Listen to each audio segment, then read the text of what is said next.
Well, we are in session 15 of the book of Deuteronomy, and we'll be covering chapters 31 through 32. You may recall the basic outline. The book of Deuteronomy is sometimes called, it's a book of the law, of course, but it's really a group of sermons, 3 major sermons, and then a few chapters on his last days. And we, of course, in that session. Looking at it another way, as we looked at the outline of the book of Deuteronomy, chapters 31 through 34 are really the arrangements for continuity.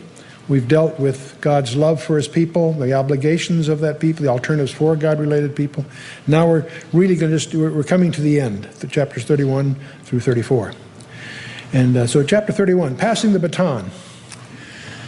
This is the last section, of course, of the book, and Moses has now finished his work as the legislator and ruler and leader of Israel. There, probably next to Jesus Christ, of course, there is nobody in the Bible that has had more impact on the entire human race than Moses. Obviously in the biblical sense, but also even a broader sense. Now he's in a position, God has told him that he's going to die. He's in a position, he had to establish his successor leadership for committing the keeping of the law to the priests. No surprise. Admonishing the people to obedience. That's been a theme all the way through. Obedience, not a life by rules so much as obedience to those rules as a demonstration, as a response to God's love for the people. The book of Deuteronomy has been a book of love, God's love for his people. Something else he's going to be doing is encouraging them to go forward with the conquest of Canaan. That may sound strange. You say, come on, that's what Joshua's going to do. They're going to go in the land. And remember, the last time they were faced with that opportunity, they turned it down. That's why that entire generation is wiped out. What's happened now is that generation that turned down the opportunity at Kadesh Barnea has passed away. It's their kids that have grown, and 40 years have gone by. And Moses is anxious for them not to repeat the same mistake twice. And I was going to bring it up later, but I'll mention it now so I don't forget. Sometime when you're in the mood, take Acts chapter 7. That's the famous chapter where Stephen, this young deacon, is up before the Sanhedrin. And he has the audacity, well, he's Jewish, I should say, he has the chutzpah, to give the Sanhedrin a history lesson of the Bible. And his commentary in chapter 7 of the book of Acts is Stephen's commentary on the Old Testament. It includes, by the way, several surprises. No matter how well you know your Old Testament, there's a couple of things that Stephen brings out that you would not have known just from the Old Testament as we have it. But I don't want to get into that here. What I want you to do is study his sermon or his presentation to the Sanhedrin and outline it for yourself, and you'll discover something very strange that most commentators miss. Because there's so many other details you can get interested in. No, just understand what his argument was. His argument was, in effect, again and again and again, Israel always blows it the first time and gets it on the second. They always blow it the first time, and that's happening here. That's what Moses is concerned about. They blew it at Kadesh Barnea 40 years ago. Don't mess up again. You get the idea? The reason that outline isn't obvious is because the Sanhedrin doesn't let him finish. They take him out and stone him in Acts 7. But if you follow his logic, what Stephen is saying is you didn't recognize the Messiah the first time, but you will the second. And most people miss that, unless you've studied that carefully. But anyway, that's the kind of thought that's going through Moses' mind at this time. And of course, he continually assures them of divine favor and blessing. And he pronounces all this as his parting benediction. In fact, he's going to compose a song. We'll talk about that. So, Deuteronomy 31, verse 1, Moses went and spake these words unto all Israel. They're all assembled here. By the way, let's realize that Moses was 80 years old when he stood before Pharaoh. 40 years have gone by. He's ready to die. He's 120. So, in fact, verse 2, he said to them, I am 120 years old this day. I can no more go out and come in. That's a figure of speech. He obviously can come out and in, but it's a way of speaking that he's, the hinges are getting rusty, as we say sometimes. I think it was Bob Hope said that we used to say, he said, it's a good day when you get up in the morning and nothing hurts. Anyway, also the Lord hath said unto me, thou shalt not go over this Jordan. And we're going to find out why. In fact, we'll get to it a little later, so I won't detail it now, but I will mention this much of it. It's astonishing to understand why God didn't let Moses enter the land of the promised land, the land of Canaan. He spent 40 years in Midian, backside desert, and 40 years in Egypt, 40 years in Midian, and then he's 80 before Pharaoh and the Passover and all that business. And then because of the failure at Kadesh Barnea, he's in the wilderness for 40 years. He's got 3 chunks of 40 years each, right? His dream was to take the people into the promised land. And God says, no, buddy, you blew it. So you can see it, but you won't enter in. You want to understand what he did that caused God, here's Moses, this incredibly faithful servant, who's in the penalty box, in effect. We'll talk about that. Thou shalt not go over this Jordan, God said to him. Anyway, the Lord thy God, he will go over before thee. He will destroy these nations from before thee, and thou shalt possess them. And Joshua, he shall go over before thee, as the Lord hath said. You should understand that God chose Joshua. You know, if Moses was picking his successor, it's not likely he would necessarily pick Joshua. Caleb seemed to be a far more aggressive kind of military leader, actually, if you pay attention to the comments.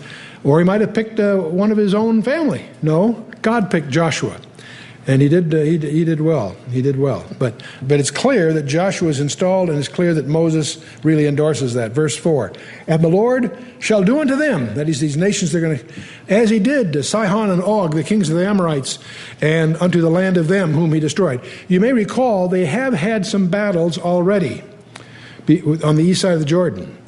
At the Amalekites at Rephidim, in which Joshua showed a lot of leadership.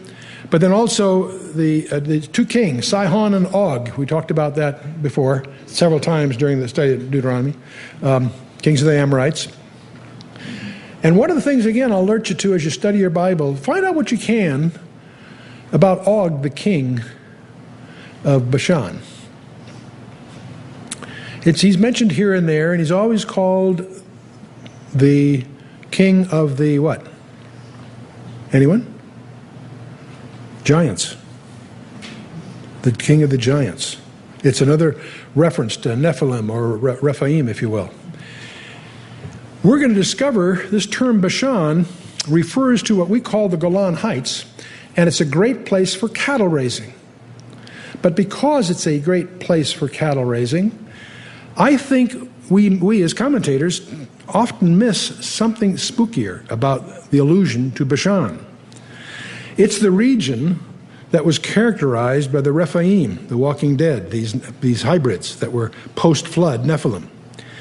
And it's interesting that Jesus, as he hung on the cross, if you recognize the testimony of Psalm 22, which sounds as if it was dictated by the Lord as he hung on the cross, written 700 years earlier, but the point is, my God, why hast thou forsaken? It opens and closes with his statements. It talks about crucifixion so precisely that there have been articles in medical journals about crucifixion, even though Psalm 22 is written 700 years before crucifixion was invented. It was invented by the Persians and then widely adopted, of course, by the Romans subsequently. But in verse 12 of Psalm 22, Jesus says, the bulls of Bashan have surrounded me. What on earth is he talking about? Is he talking about cattle? I don't think so. Or is that an idiom for something spookier? And we're going to run into that in this chapter 2 when we get into this section, when we talk about the tribe of Dan in some strange ways. So I just throw it out as a curiosity. Check out what you can find out about Og and that region and the Gilgal, Rephaim, and all that stuff. Anyway, let's move on. Moses continues, and the Lord shall give them up before your face, that ye may do unto them according to all the commandments which I have commanded you. So here is Moses encouraging, admonishing these people.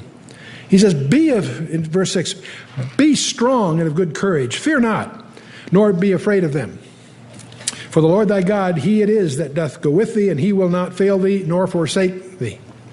And these people, he doesn't want them to tremble once again like they did 40 years ago before these very formidable people. that inhabit Canaan. It's easy for us to be sort of, pompous here and say, "Gee, don't these guys understand?" Let's put it in perspective. These creatures that populated the land of Canaan had 13-foot long beds. And you read some of the definitions. They were giants. The fact that they were giants isn't the critical issue about them. There's more to it than that. But just take it on face value. They were formidable. The whole Goliath thing is just a symptom of the sons of Anak. They were at one time typical. So you can understand that people might tremble, and that's what Moses is anticipating here by hammering this home. And so he doesn't want them to, turn yellow and split. Verse 7, Moses called unto Joshua and said unto him in the sight of all Israel, Be strong and of good courage, for thou must go with this people into the land which the Lord hath sworn unto their fathers to give them, and thou shalt cause them to inherit it. That's encouragement. It's also a prophecy. So there publicly he's endorsing and encouraging Joshua in front of all the people. And the Lord, He it is that doth go before thee. He will be with thee. He will not fail thee, neither forsake thee. Fear not, neither be dismayed. So, this is, he's probably trying to give him the same lesson that Isaiah got when he was first confronted with the throne of God. In Isaiah chapter 6, it opens up. In the year that King Uzziah died, I saw also the Lord sitting on the throne. And it goes on. Poor Isaiah, his king, died. He must have been depressed. But what God revealed, he was treated to a vision of the throne of God, if for no other reason, probably several other reasons too, to let him know that the king is still on his throne, the king that counts. And I suspect Moses is going through the same thing, or at least putting himself in the place of the people. They're going to be without their leader, the leader they've had for over 40 years through the wilderness. He's going to die. He's making his departure. He's trying to remind them, yes, you've got Joshua, but you also your real resource isn't Joshua. Your real resource is the God that's on his throne who is committed to you. And that's what this whole book is all about. It is He that doth go before thee. He will be with thee, not Joshua, the Lord, you see. He will not fail thee, neither forsake thee. Fear not, neither be dismayed. How glib it is for us to nod on there, and yet do we apply this? There's going to be an awful lot here that'll really pinch our own shoes as we go through this chapter. It's important for us, on the one hand, to try to put ourselves mentally in the place of this people, probably over 1 million strong, nomadic group, after 40 years, finally on the threshold of their aspiration to enter the land that's been promised to them. Their leader for 120 years, in effect, is about to leave them, and they have their apprehensions. So that's the historical concept. At the same time, there's much here that fits us today in some surprising ways, but let's move on. Verse 9, Moses wrote this law. Boy, that's news. The seminary professors don't know that. The Graf-Wellhausen hypothesis is, well, they didn't have writing in those days. This was written by someone later. They now know that's nonsense, but that was popular view at some time, and it's been brutally assaulted by the facts from archaeology. And we could talk a lot about the fact that Moses wrote this law, but I can tell you it's been authenticated. It's the highest authentication you can get. Jesus himself told us. He quotes from each book of the 5 books of Moses and attributes it to Moses, if you do your homework. So that's enough for me. Let's move on. Moses wrote this. Oh, by the way, something else. We know from our knowledge of the Torah that he had 70 assistants. Remember when he consulted with Jethro and he was getting too heavy to appoint 70 leaders and delegate some of the authority? He had 70 leaders. He also had scribes. So yes, he wrote it, but not without the help of secretaries. Amanuensis is the formal term. And I believe it was those scribes that was scribing it all along for him, that he would edit and control the text, of course, that added the 12 verses that make up chapter 34. People say, well, Moses couldn't have written it because it records his death. Well, that's silly. Moses could have written it because he had all the details of his death before he died. He could have written it prophetically. He didn't have to. He shared it with the scribes. They wrote it, whatever. But we're getting ahead of ourselves. Let's see. That's chapter. We're still in 31. Moses wrote this law and delivered it unto the priests of the sons of Levi, which bear the ark of the covenant of the Lord, and unto all the elders of Israel. And Moses commanded them, saying, at the end of every 7 years, in the solemnity of the year of release, in the Feast of Tabernacles, when all Israel is come to appear before the Lord thy God in the place which he shall choose, thou shalt read this law before all Israel in their hearing. Well, that sounds pretty simple. Once every 7 years, you get everybody together and read the law. You know, if they had done that, the book of Judges would have read very differently. Book of Joshua that succeeds the Torah. In my own little book bookmarks, I treat Joshua as the sixth book of Moses, so to speak, because it's pre Judges, Judges and Samuel. Anyway, the point is that Joshua, a book of conquest, some setbacks, but lots of lessons, but basically victorious. They conquer after 7 years. They conquer the land of Canaan. The dismal denouement of all that is Book of Judges. The generation, the 200 years after Joshua, and they blow it over and over and over again. They forsake his word. They get oppressed by the people they were appeasing rather than wiping out. God sends them a deliverer for a while. As soon as they get freed, they go right back their old ways. It's a repetitious tragedy, the Book of Judges. And if you want to know what the Book of Judges is about, just look around us, because that's what we're in too. But let's move on. Every 7 years, if they had read that, if they'd followed this, if every 7 years they had read that, and where God re-emphasizes they are not to compromise with these particular tribes in Canaan, they are to wipe them out, all of history from that point on, not just the Book of Judges, the West Bank would not be an issue. The Golan Heights would not be an issue. The Gaza Strip would not be an issue, but we're getting ahead of this. Okay, let's back to verse 12. Gather the people together, men and women and children, and thy stranger that is within thy gates, that they may hear and that they may learn, and fear the Lord your God, and observe to do all the words of this law, that their children, which have not known anything, may hear and learn to fear the Lord your God as long as ye live in the land whither ye go over Jordan to possess it. You see, what we're dealing with here is the third generation after all the miracles. The whole deliverance of Egypt, those, the 10 different plagues and so forth, death of the firstborn, the deliverance going through the Red Sea, all that. Those eyewitnesses were the ones that didn't have the fortitude, the guts to take the challenge at Kadesh Barnea. So they all passed away. It's their children that are alive here. 40 years. It's their children who are then thus 2 generations removed from that. They're getting all this on hearsay. And so there's a need to have it recorded and emphasized in their culture and so forth. And the Lord said unto Moses, behold, thy days approach that thou must die.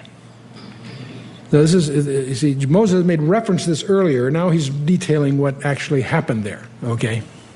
The Lord said unto Moses, behold, thy days approach that thou must die. Call Joshua and present yourselves in the tabernacle of the congregation, that I may give him a charge.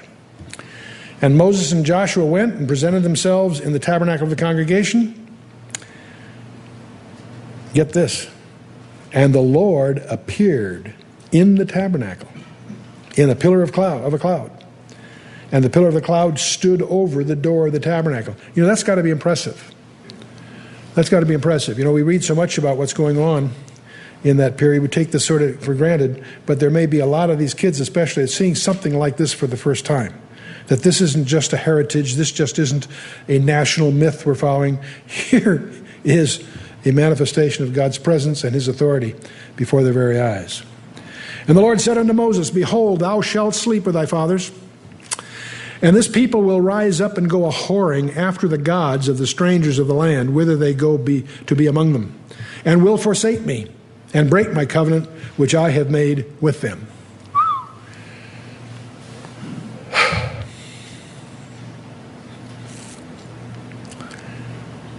How crushing it must be for God to have gone to these extremes to take care of this people, just hovering over them, taking care of them, knowing that the first chance they get, they're going to blow it. He's predicting their failure. And he's going to talk a lot about that before we're through. Same thing's true of us. We're no better than they are, if even that good. And let me give you a simple proof of it. In the millennium, the Lord Jesus Christ will set up his kingdom. He will rule apparently for 1,000 years with no shortages, no want, nothing lacking, with full knowledge of the Lord throughout. The more you learn about the millennium, there's knowledge of the Lord everywhere. There is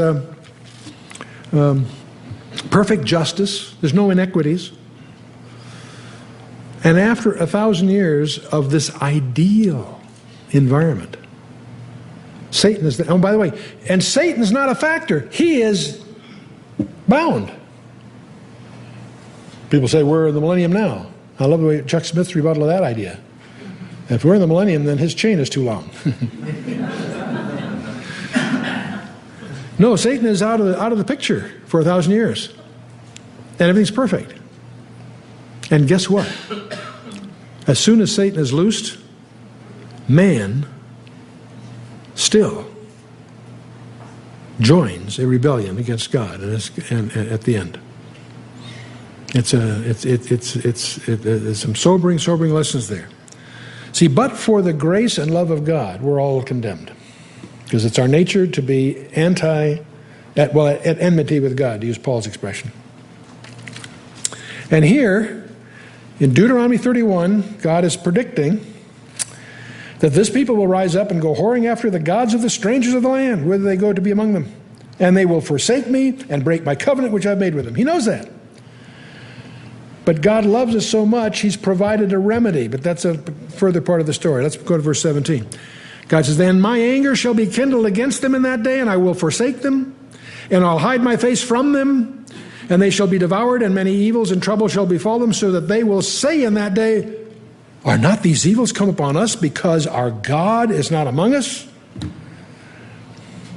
And I will surely hide my face in that day for all the evils which they have wrought, in that they have turned to other gods. And this is what Hosea talks about, where they will be called, not Ami, but Lo Ami, not my people. Not forever. The good news is it'll turn, but there will be a time that God will appear to have forsaken them. So God continues to Moses, says, now therefore write ye this song for you, and teach it the children of Israel.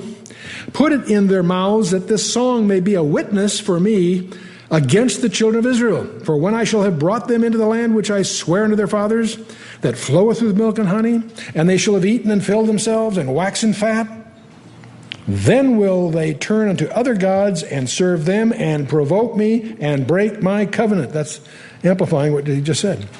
And it shall come to pass, when many evils and troubles are befallen them, that this song shall testify against them as a witness, for it shall not be forgotten out of the mouths of their seed. For I know their imagination which they go about, even now, before I have brought them into the land which I swear. So we're getting into the Song of Moses. That'll be chapter 32 as we get to it. But Moses therefore wrote this song the same day and taught it the children of Israel. And from some other allusions we'll come to, it seems that Joshua was part of the action. Moses wrote it, but Joshua's right there too. He embraces it. The Song of Moses, as it's called. And he gave Joshua the son of Nun a charge and said, be strong and of good courage, for thou shalt bring the children of Israel into the land which I swear unto them, and I will be with thee. That's God speaking to Joshua. And it came to pass, when Moses had made an end of the writing of the words of this law in a book, until they were finished, that Moses commanded the Levites, which bear the ark of the covenant of the Lord, saying, take this book of the law and put it in the side of the ark of the covenant of the Lord your God, that it may be there for a witness against thee. In the side, the way it's translated, or by the side in some renderings, according to the Targum of Jonathan, it was in a coffer on the right side of the ark that the book was placed. And the Talmudists say that it was put in the ark along with the two tables of the Decalogue, or the Ten Commandments. But 1 Kings 8:9 indicates that only the Ten Commandments were in the ark, at least at that time, by the time you get to 1 Kings. So either this had disappeared by then, or more likely it was in a special place alongside. But it does, fortunately, get discovered by Josiah for the great revival that occurs after the brutal reign of Manasseh and all of that. But we're getting way ahead of the story. Anyway, the book of the law. It's put either in, or more likely in a coffer, in a container right beside the Ark of the Covenant. For I know thy rebellion and thy stiff neck. Behold, while I am yet alive with you this day, ye have been rebellious against the Lord. And how much more after my death? You know, some of those scenes, as you go through the Torah, where Moses is frustrated with his job. And he turns to God, and you have to read those passages. You really have to sort of put it in a New York Jewish accent. I didn't ask for this job. These are your people. You gave this to me. I mean, he really has some candid exchanges with the God of the universe. And God plays with them too. God says, well, I'll just wipe them out and start over again. He's not going to do that, but he pretends he's going to do that to Moses. And Moses, well, wait a minute, you can't do that. What are your enemies going to say? The enemy's going to say that you weren't able to deliver these people. You know, he turns it around, so he sort of talks God out of it. But you can almost see a smile on God's face as he plays with this very Jewish Moses, you know. But here he is, he's saying, you know, I know thy rebellion is stiff neck. Behold, while I am yet alive with you this day, ye have been rebellious against the Lord. How much more after my death, when I'm out of here? See? Gather unto me all the elders of your tribes and your officers, that I may speak these words in their ears, and call heaven and earth to regard against them. For I know that after my death ye will utterly corrupt yourselves and turn aside from the way that I have commanded you, and evil will befall you in the latter days, because ye will do evil in the sight of the Lord, to provoke him to anger through the work of your hands. You know, he's going to call all the elders of the tribes and the officers around him. And you're going to have a scene forthcoming. After 32 will be the Song of Moses, and 33, chapter 33, Moses will speak to them in a manner very similar to what Jacob did in Genesis 49. When Jacob was on his deathbed, he had the 12 sons come around him. And I should actually say there were 14, but let me confuse the story for the moment, because he also had the two sons of Joseph there too. But he then prophesied. Jacob blesses each of the 12 tribes. But chapter 49 is a concatenation of these cryptic prophecies that are really worth your study in terms of the future history of each of the tribes that will descend out of the 12 sons of Jacob. And Moses is going to do a very similar thing. As he calls the elders around, he's going to bless each of the tribes in the very same. There'll be a chapter on that forthcoming. But the main thing I'd like to focus on here a little bit is that this statement in verse 29 that Moses made 3,500 years ago is still accurate. It's still true. It's been fulfilled quite literally, but it's also true of the entire human family. God has said that mankind, apart from God, will utterly corrupt itself, and he does. And all we need to do is look around and see it around us today. We just read how it's now no longer appropriate to have the 10 Commandments at the rotunda of the courthouse. And while that's going on, the state of California is erecting a monument to the homosexuals in the capital, Sacramento. Something wrong with this picture? You know, and here we are approaching the second anniversary of September 9/11, And the Muslims are celebrating with big spectacles the 19 heroes, the Magnificent 19 as they call them. People say Islam is a religion of peace. That's the biggest piece of propaganda that's punctured by their own celebrations. Celebrating the... it'd be more impressive when they were fighting our armed forces, that they showed some courage and strength. But they're really good at throwing hand grenades into school buses or pizza parlors. But facing a real soldier, they run for their lives. Anyway, let's move on. And Moses spake in the ears of all the congregation of Israel the words of this song until they were ended. Now this what we're going to see in the forthcoming chapter 32 is a little different style than the rest of the book. It's more poetic. And you might call it rock music, because it's all about the rock, Jesus Christ. Okay. And you've been laughing. It's in there 7 times, so you'll see. Let's keep moving here, and we can get through this. Deuteronomy chapter 32 is called the Song of Moses. And obviously in the Hebrew the style is different and so forth, but we'll obviously struggle through the translation. Give ear, O ye heavens, and I will speak. And hear, O earth, the words of my mouth. My doctrine shall drop as the rain, my speech shall distill as the dew, as the small rain upon the tender herb, and as the showers upon the grass. Because I will publish the name of the Lord. Ascribe ye greatness unto our God.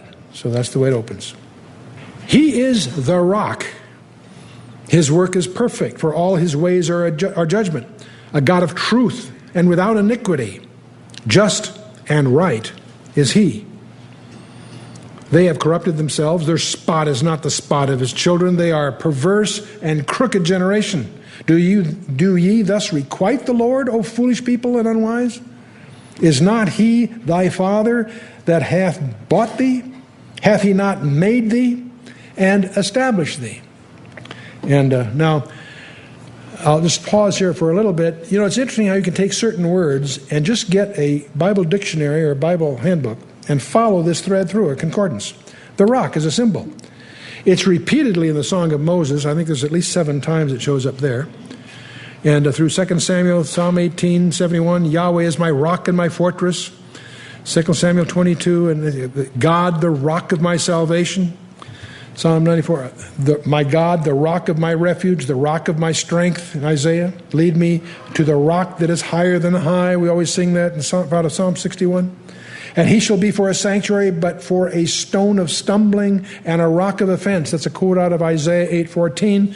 It rings familiar in our ears because Paul quotes it in Romans 9:33, and it's also, and 1 Peter also quotes it in his first letter, chapter 2, verse 8. Now here's the one that fascinates me. We'll talk about this several times as we go through here. The rock that was smitten in the wilderness. Do you remember that this happened twice? The first time was in Exodus 17. The people are without water. Moses prays about it. God has him take his staff and strike the rock, and the water comes, and they had living water. And that's all very exciting. Well, later on in Numbers 20, the same situation occurs.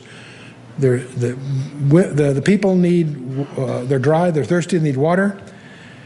And God says to Moses, speak to the rock. By now, Moses is so frustrated with these people. And we're going to read that. I think we developed that later in here. And Moses doesn't handle it the way God instructed. In fact, he strikes the rock a second time. He wasn't supposed to. He's supposed to speak to it. And but many commentators point out that part of what was going on here was that Moses was miscommunicating to the people. God was not angry with them. Moses was. And because Moses was, the people would infer that God was mad, and God's upset about being misrepresented. That's what the second commandment is all about. Thou shalt not take the name of the Lord thy God in vain. Do not take the authority, the ambassadorship of our God upon you with vacuousness. And now what's interesting, in 1 Corinthians chapter 10, verse 4, Paul gives us an insight. He says that rock, speaking of the rock, the water in the wilderness, was Christ. Now, he doesn't mean it was literally Christ. Don't start making comic book things here. He's speaking idiomatically, and yet it represented Christ. And there's a great insight that we'll get into. Well, I think, as I recall, I think I have some further notes about it later, but let's keep moving here. Deuteronomy 32, verse 7, remember the days of old, consider the years of many generations. Ask thy father, and he will show thee, thy elders, and they will tell thee. When the Most High divided to the nations their inheritance, when he separated, get this, when he separated the sons of Adam, he set the bounds of the people according to the number of the children of Israel. What? What's that all about? Is there an insight here?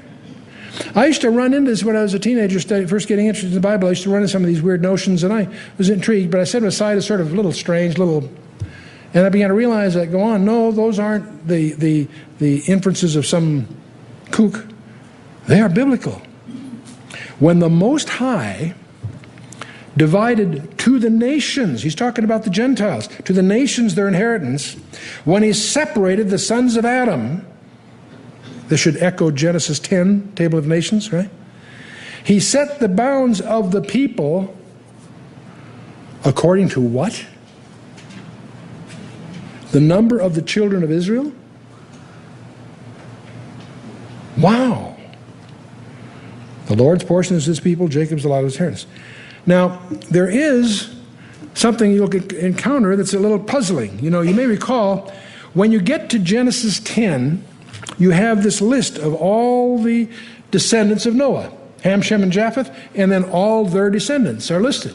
And out of those ancient tribal, you need to get familiar with those tribal names in Genesis 10 to follow a lot of the prophecies throughout the rest of the Bible, because often peoples are referred to by their forebears. And that's our fault, because we keep changing the names of things, you know. We've talked about that several times. You know, there's a place called Petrograd that later was called St. Petersburg. Then it was called Leningrad. Now it's called St. Petersburg again. What will it be called next year? Who knows? Yeah? And we have all these. There was Byzantium that then became Constantinople, the capital of the world. Now it's Istanbul. We keep changing the names of things. Well, remember, how many remember Cape Canaveral? You remember that old name? Yeah. Now it's called what? Cape Kennedy. It came close to be calling Cape Hillary, but we settled that, I think. So if you're Isaiah and you're called upon to talk about the Persian Empire 100 years before it surfaces in history, how do you call it? How do you talk about it? Elam. You deal with their ancestors. See, we don't change the names of our ancestors. And so these Table of Nations is useful. But what's interesting, when you go through them all, you'll discover there's 70 there. What makes that so interesting? Well, because in Genesis 46:26, we have the number of people that, remember how the whole story of Joseph, how ultimately Jacob and the whole family get down to Egypt. How many people are down in Egypt? In verse 26 of chapter 46 of Genesis, it says there's 66. The next verse, it says there's 70. When you get to Stephen in Acts 7, Stephen says there were 75 that went down to Egypt. And the commentators have a field day with this. I mean, the conservative ones have it all straight, but the point is, the liberals say, see, this just shows that the text is corrupted, or this or that is. No. You see, what is not counted in the 66, of course, is Jacob and Joseph, and Joseph's two sons who are already there. So if you take the 6 plus 4, you get the 70. But there's 70 in. See, the family of Jacob went down there as 12, as a family of 12, and they come out of Egypt as a nation in Exodus. The nation Israel is considered to have been born in the Exodus, and it consists of 70. And is there a linkage? Well, you see, then you get this whole business of the 75 of Stephen. Stephen is brought up on the Septuagint, and the Septuagint makes reference to the Joseph's five grandsons. So the total family is 75, okay? No discrepancy. But what's interesting here is you got the nation Israel, and the table of nations both 70. And interestingly enough, from Deuteronomy 32, verse 8, it's clear that's not an accident. It's not just a coincidence. For some reason, it's God's design. And we get hints of that in a spooky way when you go to Daniel chapter 10 and discover that in the hierarchy of Satan's organization, there is a prince of the power of Persia that hinders the angel from coming to Daniel to give him the vision for 21 days. Daniel was fasting for 21 days, and you would jump to the conclusion that somehow Daniel's fasting and prayer was the power that allowed this messenger to break through the resistance of the prince of Persia. But when he gets to Daniel, he says, I'm going to give you a couple of chapters of prophecy coming, but when I go back, I've got to deal with the prince of Persia, and the prince of Greece is coming. Now, the prince of Greece was 200 years later. But you get that glimpse in Daniel 10 that behind the national histories as we know them is spiritual warfare. Spiritual warfare going on that we only get glimpses of from time to time. And let's move on. Verse 10. Speaking of it, he found him in a desert land, and in the waste howling wilderness he led him about, and he instructed him, and he kept him as the apple of his eye. And as an eagle stirreth up her nest, fluttereth over her young, spreadeth abroad her wings, taketh them, and beareth them up on her wings. So the Lord alone did lead him, and there was no strange God with him. He made him ride on the high places of the earth, that he might eat the increase of the fields, that he made him to suck honey out of the rock, and oil out of the flinty rock, and butter of kine, and milk of sheep, and with fat of lambs, and rams of the breed of Bashan, and goats, and the fat of kidneys of wheat, and thou didst drink the pure blood of the grape. But Jeshurun, now Jeshurun is a poetical name for the people of Israel. It's normally used as a term of affection. But here you can easily infer that it is, by the way, it means the dear, upright people. But here you suspect it may be used reproachfully, maybe even you could say sarcastically. But Jeshurun waxed fat and kicked, and thou art waxed, in fact, thou art grown thick. Thou art covered with fatness, for he forsook God which made him, and lightly esteemed the rock of his salvation.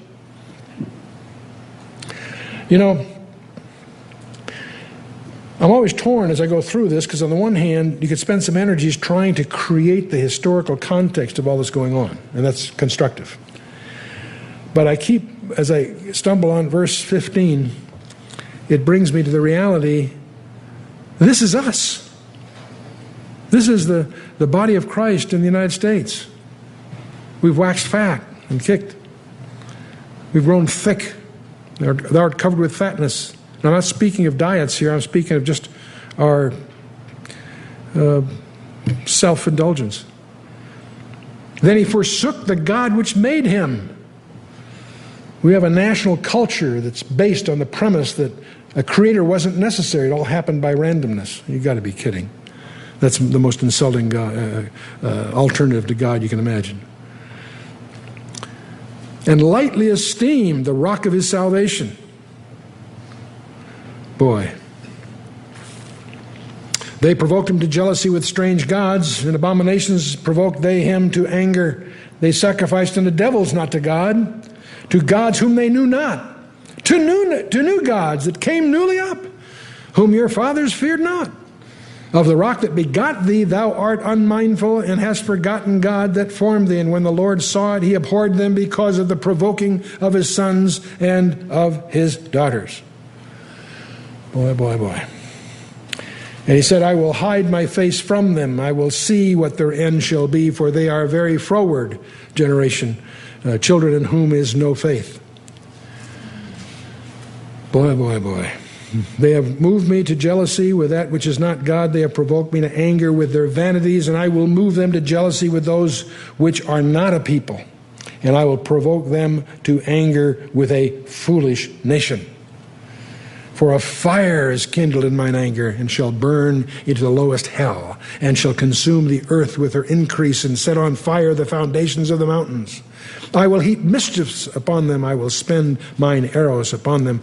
They shall be burnt with hunger and devoured with burning heat and with bitter destruction.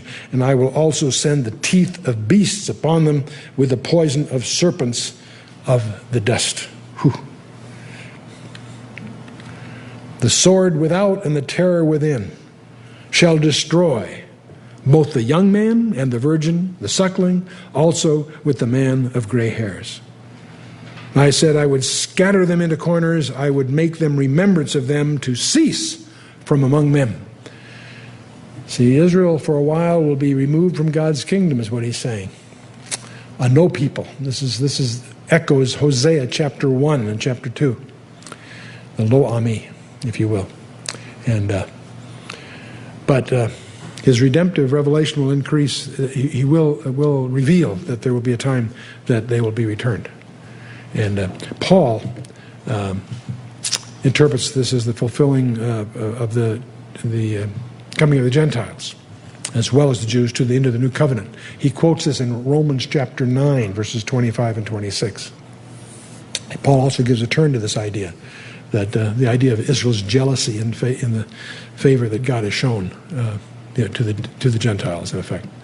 And but it's clear that God's redemptive mercy and blessing will lie beyond the predicted cursing of Israel. And that's what follows here is from verse 26 and following here. Were it not that I feared the wrath of the enemy, lest their adversaries should behave themselves strangely, unless they should say, our head is high, and the Lord hath not done all this. You know, it's interesting that God's glory is at stake when you consider the annihilation or complete destruction of Israel. Now, how interesting it is to stop and think about that a minute. See, if Israel's enemies are successful, then the enemy would triumph and boast over his victory. It's interesting to really understand that God's glory is all tangled up in his commitment to Israel. So yes, he will judge them. Yes, he will punish them. Yes, there will be a great tribulation period. Will they be wiped out? No.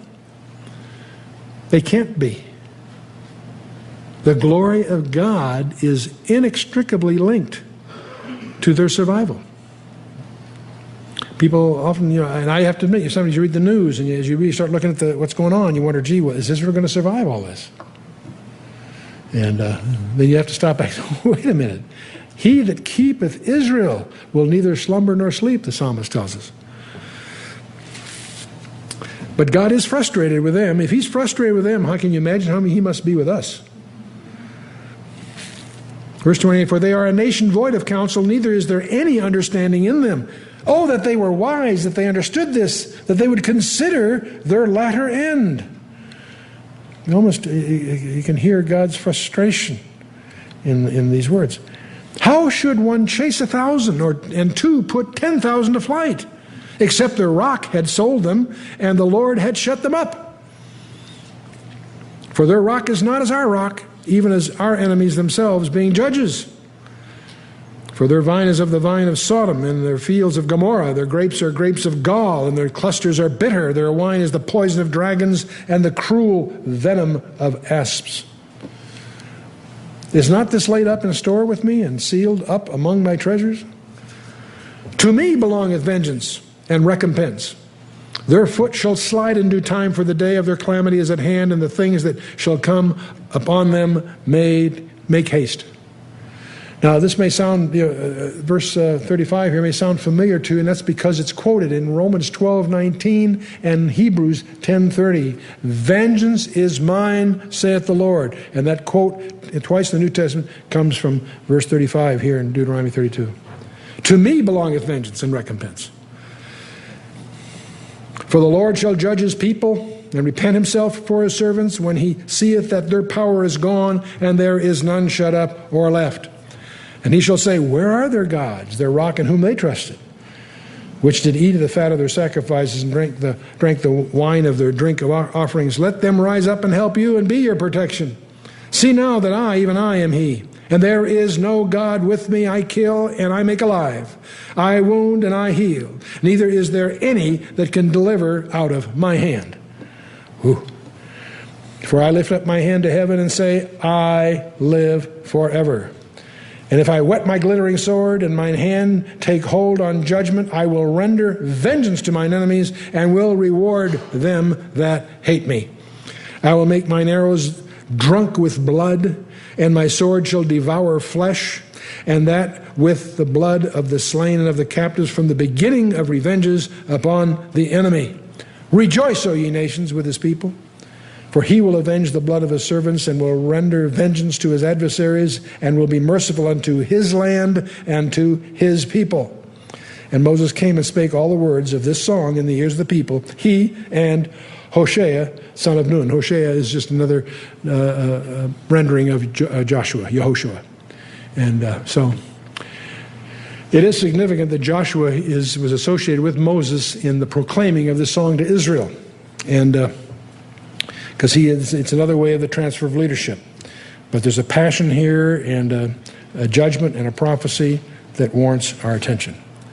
And Moses made an end of speaking all these words to all Israel. And he said unto them, set your hearts unto all the words which I testify among you this day, which ye shall command your children to observe to do, all the words of this law. For it is not a vain thing for you, because it is your life, and through this thing ye shall prolong your days in the land whither ye go over Jordan to possess it. So the Lord spake unto Moses that selfsame day, saying, get thee up unto this mountain, Abarim, unto Mount Nebo. Abarim is the range, if you will. Unto Mount Nebo, which is in the land of Moab, which that is over and against Jericho. And behold the land of Canaan, which I give unto the children of Israel for possession. And die in the mount whither thou goest up, and be gathered unto thy people, as Aaron thy brother died at Mount Hor, and was gathered unto his people. See, Aaron had been also informed that he and Moses would not enter the land, and he died earlier in Numbers 20, and it's mentioned and so forth. Now, Mount Nebo is about 2,740 feet above sea level, but that's misleading because it overlooks it's about 12 miles east of where the Jordan enters the Dead Sea, and the Dead Sea is 1,292 feet below sea level. So the difference is more like 4,000 or 5,000 feet, really. You realize that the Israeli Air Force, to my knowledge, is the only Air Force in the world that has special altimeters, because they have to be capable of flying below sea level as they go up the Jordan Valley. And so whenever we're going from Nazareth to Galilee, we usually go up the coast and hit Carmel, and then go across to Nazareth, and then down to spend a few days in the Galilee area. And whenever we're on the bus going from Nazareth down to Galilee, there's a place at which there's a sign that says you're going below sea level. And I always warn the little old women on the thing to roll up the windows because we're going below sea level. And they actually, some don't pay, they actually start to realize I'm pulling their leg, you know. But anyway, from that place, you can, if you visit that side in Jordan where we're talking about Mount Nebo, you can look about 120 miles to the north and see Mount Hermon, the snow-capped mountain to the north tip of Israel. And you sometimes can see all the way to the Mediterranean, depends on the weather and so forth. But Mount Hermon's about 100 miles to the north, 120 miles, I think, to the north. It's about 9,000 feet high, so it's very prominent on the distant horizon. And of course, you have the whole Jordan Valley in front of you. That would be the view that Noah was given. And then he used to go up the mount by himself and die. And we'll talk a little bit more about that before it's all over. But finishing the chapter here, because ye trespassed against me among the children of Israel at the waters of Meribah, Kadesh, in the wilderness of Zin, because ye sanctified me not in the midst of the children of Israel, yet thou shalt see the land before thee, but thou shalt not go hither, go thither into the land which I give the children of Israel. Now, let's go back. Let's pause here. This is pretty much the end of the chapter. Let's turn to Numbers 20, verse 7 through 9. I'll put it on the screen. Going back, this is the second. You remember the first occasion was at Meribah, where he told him to smite the rock. This is the second occasion. Numbers 20, starting pick up about verse 7. The Lord spake unto Moses, saying, Take the rod, gather thou the assembly together, thou and Aaron thy brother, and speak ye unto the rock before their eyes. And it shall give forth his water, and thou shalt bring forth to them water out of the rock, so thou shalt give the congregation and their beasts drink. A couple of interesting things. He was supposed to speak to the rock. You notice something else that you pick up in the English translation here? Speak unto the rock before their eyes, and it shall give forth his water. I think that's interesting. On its own, I wouldn't say much, except Paul says the rock was Christ. So that's kind of interesting. Well, we get to verse 9 there. And Moses took the rod from before the Lord as he commanded him. And Moses and Aaron gathered the congregation together before the rock. And he said unto them, listen to what Moses said. Hear now, ye rebels, must we fetch you water out of this rock? Who's getting the credit here? Hey, you rebels, must we? Aaron, if Aaron and I weren't here, you'd go starve, huh? Must we fetch you water out of this rock? And Moses lifted up his hand, and with his rod he smote the rock twice. And water came out abundantly, and the congregation drank, and their beasts also. What's wrong with this picture? Well, a couple of things. Lord spake unto Moses. I sort of visualize saying, Moses, come on over here for a minute. Spake unto Moses there, and says, Because ye believed me not to sanctify me in the eyes of the children of Israel, therefore ye shall not bring this congregation into the land which I have given them. What a blow. What a blow. Moses will die at 120, 3 segments of 40 years in his life. 40 years come of age, in effect, 40 years in the backside of the desert, and then 40 years wandering in the wilderness with these people.